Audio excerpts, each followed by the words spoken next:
जरा देखिए, किम के मिसाइल टेस्ट के बाद दुनिया में हड़कंप। किम की मिसाइल की मारक क्षमता से टेंशन में अमेरिका। 15,000 किलोमीटर दूरी तक मार करने में सक्षम किम की आईसीबीएम अमेरिका के किसी भी शहर को बना सकती है निशाना।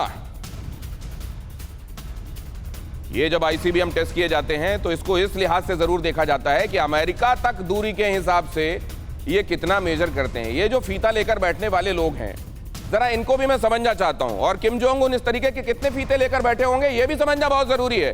अमिताभ सर, देखिए अभी जो सिचुएशन है वर्ल्ड में, उसमें एक अब नया फ्रंट ऐड होने वाला है। वो है चाइना सपोर्टेड नॉर्थ कोरिया, और जो चाइना जिसके पीछे है। नॉर्थ कोरिया ने आईसीबीएम कैसे बनाया? जाहिर है वो चाइना के सपोर्ट से। न्यूक्लियर बॉम्ब कैसे बनाया? जाहिर है वो चाइना और पाकिस्तान के सपोर्ट से। तो ये तीसरा फ्रंट एक खुलने जा रहा है, तैवान, यूक्रेन और तीसरा नॉर्थ कोरिया होगा। अगर इसको और आप डिकोड करेंगे तो पता चलेगा कि ये जो नया फ्रंट खुलने वाला है वो चाइना के अगेंस्ट एक पावर टेस्ट करेगा। जैसे रूस के अगेंस्ट यूक्रेन था, वैसे अमेरिका चाइना के अगेंस्ट नॉर्थ कोरिया और तैवान को टेस्ट करेगा। और इस फ्रंट के खुलने का सबसे खामियाजा किसको भुगतना पड़ेगा?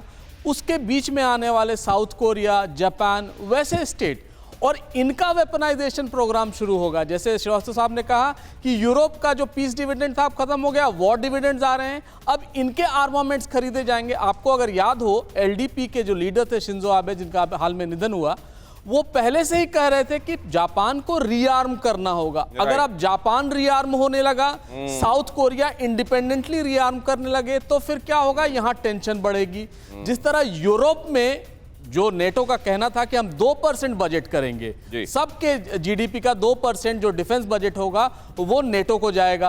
अब यहां भी वो जो पीस डिविडेंड थी वो खत्म हो गया, अब वॉर डिविडेंड आएगा, अस्त्र बिकेंगे। तो इससे जो मिलिट्री इंडस्ट्रियल कॉम्प्लेक्स है अमेरिका का, और इससे अमेरिका आबाद होता है। ऐसे कॉन्फ्लिक्ट से हमेशा अमेरिका आबाद होता है। ठीक है सर, इस बात को दोहराते हुए आगे बढ़ता हूं मैं। किसको फायदा होता है? दुनिया में जो भी चल रहा है उसको अगर आप डिकोड करना चाहते हैं तो आपको ये देखना पड़ेगा मोटिव किसका क्या है और फायदा किसका हो रहा है।